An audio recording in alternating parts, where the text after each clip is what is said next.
Hey everyone, welcome back to another episode of Dojo Live. This is Tulio Sergusa broadcasting from Southern California, and joining me today is Kim Lantis in Hermosillo, Mexico. Hi. And our guest is Tom Kieley, who's the co-founder and CEO at SourceDay. Welcome to the show, Tom.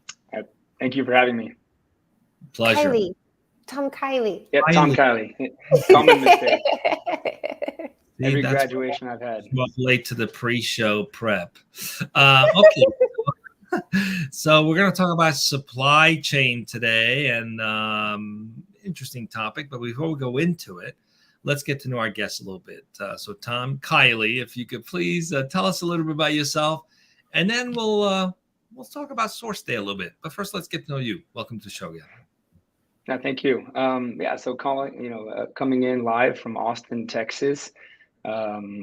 Been here most of my life since 1989. Born and raised in Texas, so I'm a native Texan and one of the few, mostly native Austinites that remain with the growth we're seeing here. But long story short, I've always been kind of a creative engineering mind, trying to solve problems most of my life. And I graduated from Texas A&M. With a degree in engineering around supply chain and industrial distribution, logistics.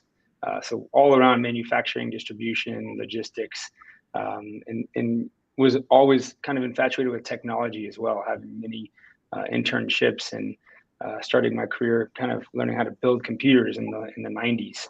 And then fast forward, found my way at Dell working in manufacturing. I actually managed a second shift of boxing in their facility in Round Rock, Texas, and kind of hit the ground running with managing a team of 30 to 60 people, depending on the scale and size of the year, and really learned a lot about the manufacturing processes and Six Sigma and Lean, and really understanding real world, the day-to-day of, even some of the pieces at the size of Dell at the time where, suppliers could really prevent shipments and revenue and the like. So long story, I left my career at Dell and started my first software company called RightGift in 2008. I bootstrapped that business and in and around kind of the gift giving and charitable giving space, and sunset that to a new owner now, and have met my co-founder, which led me to creating SourceDay with him, Clint McCree, in 2013, and we launched that platform in 2015 from his background in manufacturing and mine as well. Very cool. You brought me back to 1998 with Lean Six Sigma. The company I was with, we had a deal with GE Power Systems, so that forced us right into the Six Sigma world. So interesting. Oh, yeah.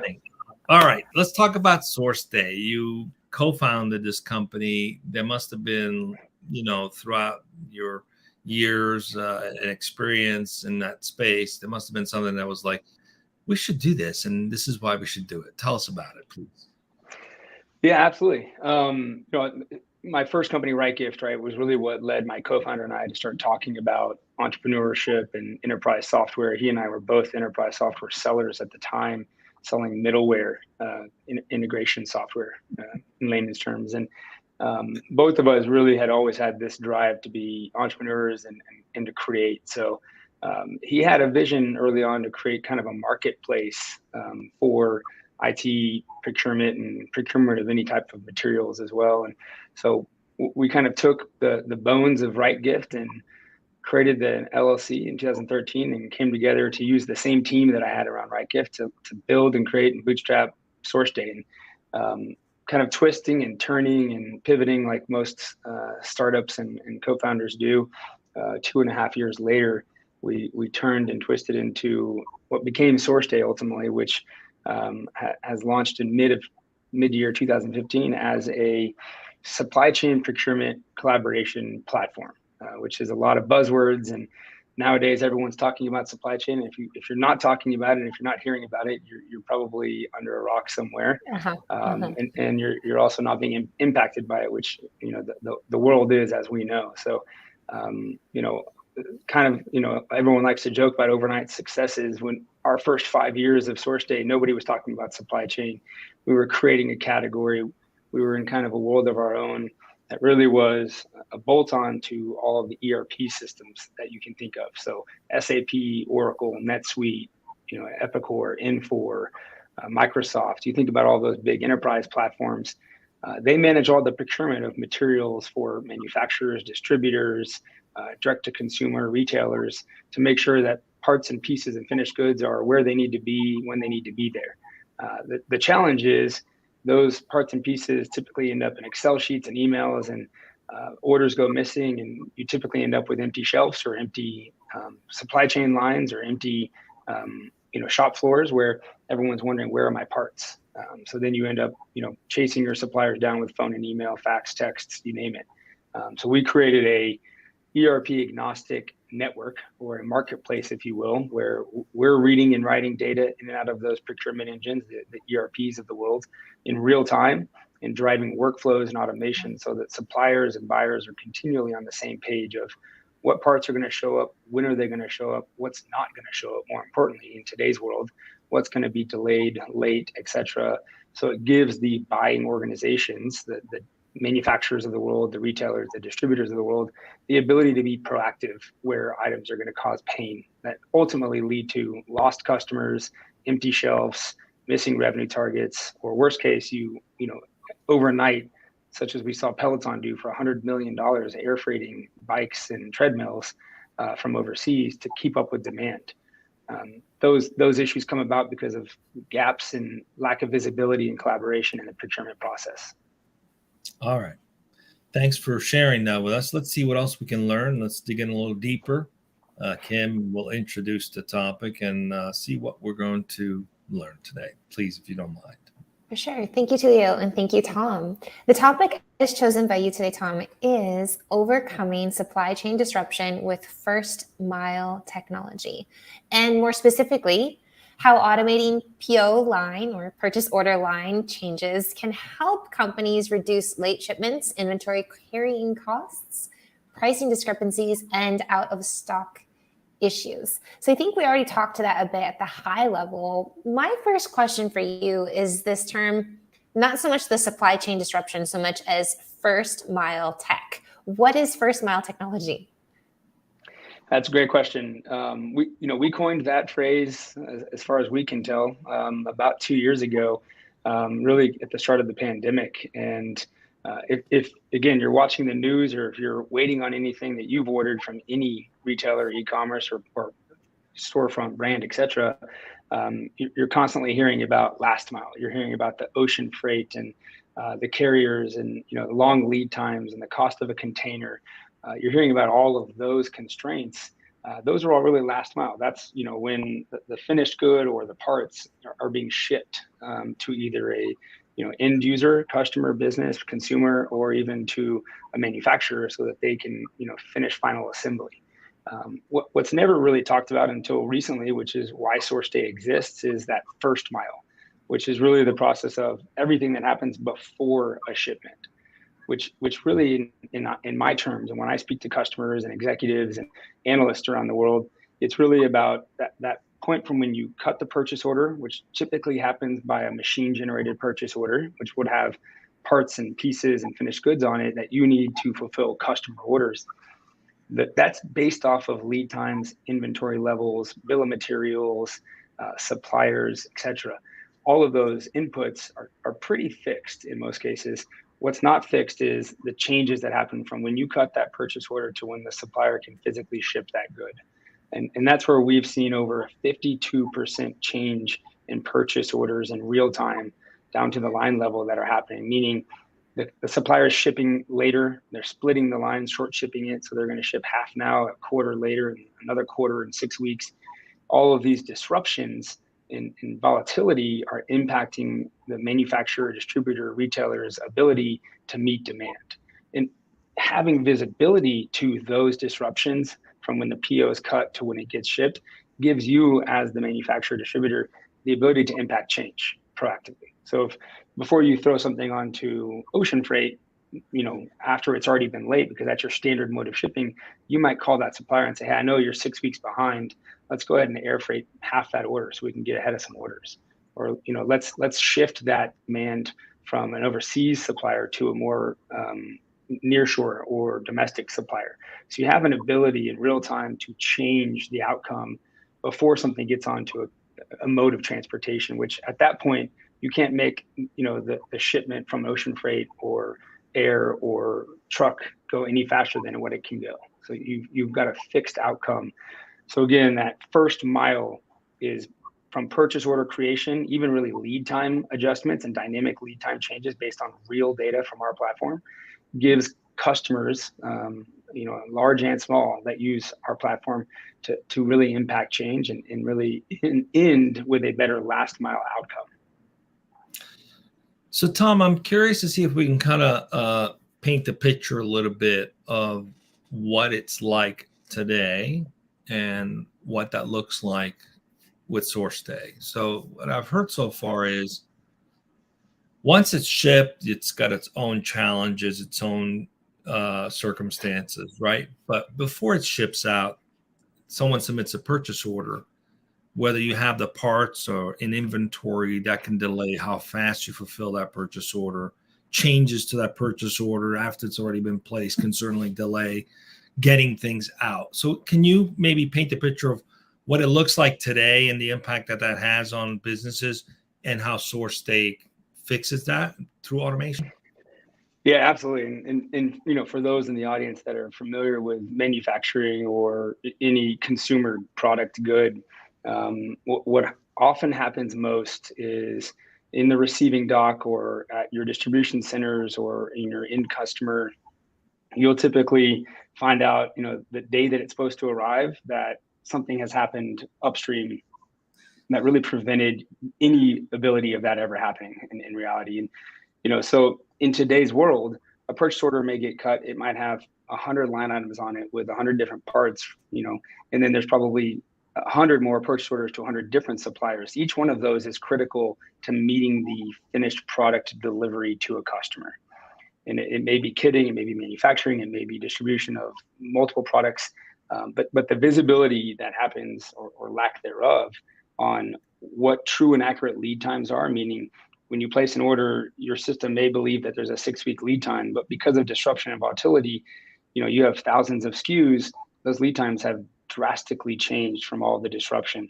Those lead times typically don't get updated. So, having visibility to real-time changes in what the outcome is going to be of every PO, SKU, line item, part number to when it's going to get fulfilled enables customers to really be able to predict and plan and prepare for how they need to impact the outcome, whether it's freight changes, supplier changes, multi-sourcing of parts, whatever it may need to be. But to your point, if you're a consumer of any electronic component right now, there's shortages that we all know of that are across the board with chipsets and anything consumer electronic component wise. That is really driven from a influx in kind of artificial demand. Companies are overbuying in inventory like 3 to 4x levels that we've ever seen historically. Hearing from some of our small and large customers that in order for them to make sure that they can keep up with the long lead times, the delays in shipments, the delays in inbound shipment, they're just simply overbuying. So it's creating that superficial demand where there's not enough supply to keep up with it. So to combat that, you need to have greater connectivity and visibility and real-time collaboration with your suppliers so that you can actually order just-in-time demand that you need to fill your customers' orders. So it's across the board, from retail stores all the way through to anything that you're having fulfilled from e-commerce. Who would have thought that a COVID toilet paper scenario would overflow into microchips? Yeah, absolutely. So with this, I'm alerted in real time, like great or not so great. Guess what? The shipment's been delayed. It's not going to get here on Thursday. It's actually going to get here on Tuesday or whatever that might be. What's next? So you here with SourceDay are telling me there's a problem, and that's an amazing alert. So I can be much more proactive than I would have been otherwise. Is there any other type of automation or suggestions that help within this tool to, great, there's a problem, how do I solve it? Or is that what's coming next? Yeah, so there is a little bit of that, and we do have some coming next predictability that I can get into as well. But the real time today is most of our customers in pre-SourceDay world and companies that I speak to that are looking at adopting SourceDay or similar technology, they really end up, the supplier will call, or the buyer will call the supplier the day it's supposed to be due, and say, hey, where's my part? And the supplier will typically say, oh, it's going to be 6 weeks late. It's going to be 12 weeks late. And that is kind of the current status quo. And it's really, quite honestly, it's been that way since pre-COVID. There's really just been high lack of visibility and a high lack of connectivity with your suppliers. They're outside your four walls, but you rely on them to do business. You must have them deliver on time and in full for you to meet your revenue targets and protect your gross margins and cash flows.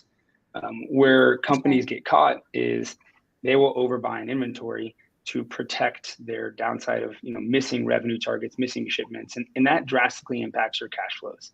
Of course. So that limits your ability to invest in automation technology. So where we're going, and SourceDay drives a lot of automation workflows that starts to show you items that are going to become a problem well in advance of them being a problem. So right. It's really about visibility. So if you have tens of thousands of PO lines open at any given moment, or even thousands, it's hard to understand which ones of those are going to be a problem. So SourceDay's entire automation platform starts to use analytics and predictivity, predictable insights to show, what are the components and parts from what suppliers that are going to, more often than not, be a challenge to on-time delivery.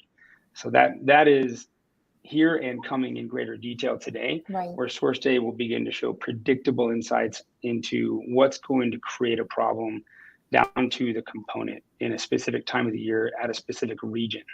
Wow.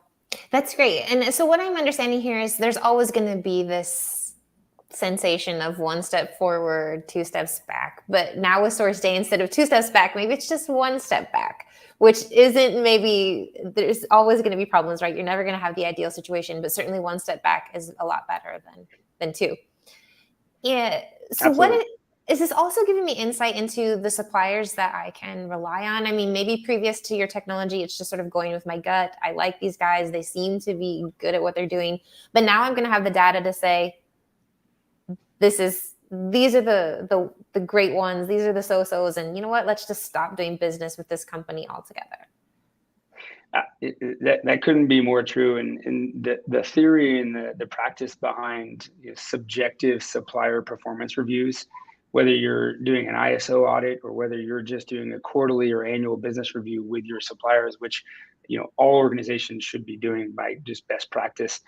The challenge with those is if you're living in Excel and email and manual processes, you really don't have any objective data to show suppliers the impact other than some maybe one-off scenarios where I think I remember that one time back then this happened. Yeah.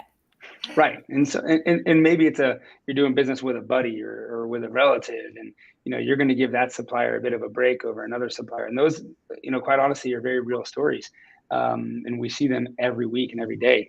The point of which an organization needs to become more prescriptive is, how can I hold my suppliers and my buying organization accountable to very objective data? So real-time transactional data that's happening in a platform that you can then use to have very prescriptive conversations around where and when and what scenario did a supplier impact us from missing a very specific revenue target, and how often is that recurring, and is there some kind of a recurring theme across a part or a supplier or a region. And SourceDay provides analytics and insights using a piece of our platform called SourceDay Insights that really shows global look at every supplier and every component finished good that you buy from every supplier, where the performance was above or below an industry average. And we benchmark our customers' data in aggregate across every customer. So you can actually see how your organization is performing down to a part and component and a SKU against others in the same network. So let's see if I can get some clarification around that, Tom. Most companies will have pre-negotiated suppliers that they have agreed to work with. What I'm hearing, though, is your platform allows the customer to be able to see how those suppliers are performing against other suppliers in that space, does it also give them access to dynamically switch or change? How does that work? Like, do you make recommendations on possible changes? Do you have those large networks of suppliers ready to do business? How does that work in terms of enabling, better inventory levels and perhaps even dynamics inventory abilities? Yeah, you hit one of my favorite topics, and the moonshot idea behind SourceDay really from day one was to build that marketplace concept, right? So if you think about the data, we've processed something close to $200 billion of parts procurement in the last 5 years, and growing rapidly through that number as we scale. SourceDay grew over 65% year over year last year, and targeting closer to 80-90% this year. So with that comes a massive amount of transactional data. We obviously don't use customer or supplier data in kind of an identifiable way, but we do have the ability to use it in aggregate. So to start to be able to show trends and outlooks down to a component or a commodity where we might see a shortage coming, or we might be able to see an increase or a spike in demand where there's a shortage, or vice versa. So, very aggregate type, granular, industry specific and commodity specific data. But taking that a level further, really to our moonshot, and this is where SourceDay is going in 2023, due to the scale we've built on the supplier side of our organization, our platform, has given us the ability to open up next year a SourceDay marketplace for direct materials. So those suppliers that choose to will be able to opt in to enable SourceDay to do a matching, right? So using our request for quote platform that we do have available today, SourceDay RFQ enables customers today to go and submit quotes out to known suppliers. So they'll go submit, say, 10 commodity parts that they want to go get quotes back from 100 suppliers. As a part of normal business, customers should be doing that regularly to make sure that suppliers are keeping up to date with prices and lead times and price breaks and quality, et cetera. Our platform next year will enable those suppliers wanting to opt into that matchmaking component, where we'll actually be able to say, here's 5 suppliers that can meet 80 to 100% of your demand in a more regional specific or higher grade based on-time delivery, price part variance, quality, responsiveness, their ability to meet your demand specifically to that level of forecast. So that becomes a very sophisticated matchmaking tool, one that's very unique to the industry, that is specific for direct material parts. Mm-hmm. I love that. It really seems like a win-win situation. Like on the sales side. Oh, sorry, Tulio. I was going to say, I promise that was not intended to be a layup question. I was just, but I'm glad to hear you guys are planning that, because I think there's been organizations that have been probably wanting that for a long time. For sure. And it's a win-win, Yeah. Right? Like both for the supplier to open up their sales opportunities and for the consumer to be made aware of a supplier that they perhaps didn't even know existed, and get the best of both worlds and increase that customer experience for sure. Yeah, I think it can create a certain level of anxiety, right? Because it's really going to be kind of the truth teller of where price points need to be, where lead times really truly are, and holding suppliers accountable to a higher level. But the benefits, I believe, outweigh. If you're a poor performing supplier, that should be something you should want to fix, right? And you should want to have visibility to that. So our platform gives the supplier users that don't pay to use SourceDay, it gives their organizations visibility into how they're treating all and maybe even some of their largest customers that are using SourceDay, down to on-time delivery and responsiveness. And so it really becomes, a scorecard of maybe even the user on the supplier side that, is, fulfilling the customer's orders. And that seems really scary, right? It's, when Salesforce came out, I was in sales, and I was told to adopt Salesforce, and I said, I don't want you to have visibility to the opportunities I'm working, and then start to grade me on what I'm doing well and not doing well. But the reality is, you need that, because then you can have people help you do better and have visibility to where gaps are. So the same is true for supply chain. To start asking the right questions, right? Wait, how is it possible that they're making this happen and we're not? Yeah. But it's also honest thing, right? I mean, let's face it. They are on the table dealings that happen sometimes. I mean, there's issues like that, and having a marketplace where it's fair play and the systems can dynamically make recommendations eliminates some of those things that cause problems for organizations who are trying to maintain compliance standard, et cetera. So it looks like something that's dearly needed. So the time frame is next year for that. Did we hear that correctly? It is, and but I'll tell you now, we have a Fortune 100 customer using SourceDay today to do exactly what you just said, which is to eliminate the under the table kind of dealings that happen around price fixing. Right. So they're using SourceDay today to submit RFQs to all of their known approved suppliers, where they've already got contracts with them, but they can source the same part from, say, 5 different suppliers. But their current purchase order, the supplier they cut it to, can't meet that demand. They'll go out to our RFQ module, they'll submit it to the 5 suppliers, and then they'll find the one that's going to do the best for them in that moment. So that's happening today, and our customers are using that in real time. Yeah. Nice. And what is the best? What do I need right now? Do I need speed? Do I need price? Do I need quality? Yeah. Exactly. Very cool. Yes. Let's do it all. Yeah. All of the above. So I cannot believe time flies when you're having fun. We are actually to the final minutes of today's show, if you can believe it or not. And we would be amiss without going back to the heart of SourceDay. I know that this was something that you co-founded and is very dear to your heart, and to solve a real problem that you saw. What is it like? What is your company culture that you've built? What is it like to work at SourceDay? And why might someone want to come work with you? No, absolutely. True story, and probably a lot of founders say things like this, but my co-founder and I wrote, value-driven technology and culture on a whiteboard the first day we started brainstorming the company. And it came from being at companies in our history that didn't have the best culture, the most well-rounded culture. And so we've kept that near and dear. And for us, culture is the people, the fabric that make up the company, right? Clint and I didn't build SourceDay. The SourceDay team members built SourceDay, and each one of them, is here because they want to be disruptive. They want to go fast.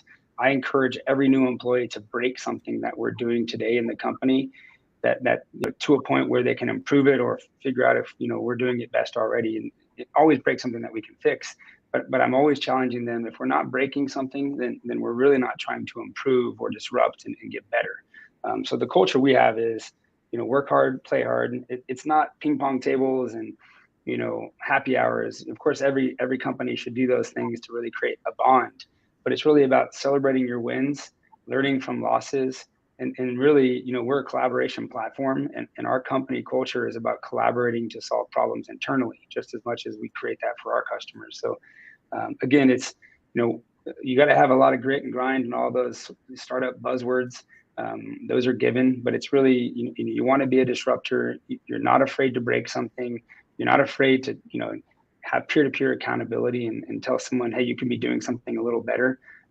But doing it in a humble and passionate way. And then the most important piece of our culture is, taking care of our team members first as a team and as a family. And then that will always inherently take care of our customers. And then the rest will really fall in place. I love it. Thank you. Grit. The Texas way, bootstrap, grit, grind, break it, fix it. You got it all. Very great. Thank you. Well, thank you. Great to have you with us, Tom. We're out of time. We could talk a lot more. It's very interesting, everything we've learned from you today. And it seems as though you guys are also moving in a direction that's really going to help manufacturers and suppliers to button up their processes and their inventory and supply, and just better serve their end customers. Nothing worse than making a prediction you're going to get some by a certain day, and then a month later you're still waiting. That's just not how to run business. So seems like people need this. We encourage you to check it out. And sourceday.com, is that the URL? That's correct. Awesome. Or follow us on LinkedIn as well. Awesome. Thanks for being with us. Stay with us as we go off the air in just a second. Kim, we got one more show, right? Tomorrow? We sure do. We do. We have one more show tomorrow afternoon, also 12 o'clock Pacific. We'll be speaking with Michael McCarthy, who's the CEO at Inkit. And the topic is sensitive data meets document streaming, a new technology for enterprise businesses, and really looking at answering the question of data at rest is data at risk. But what does that mean for companies? Right, so catch it tomorrow, Dojo Live, 12 o'clock Pacific. See you then. Thank you, Tom.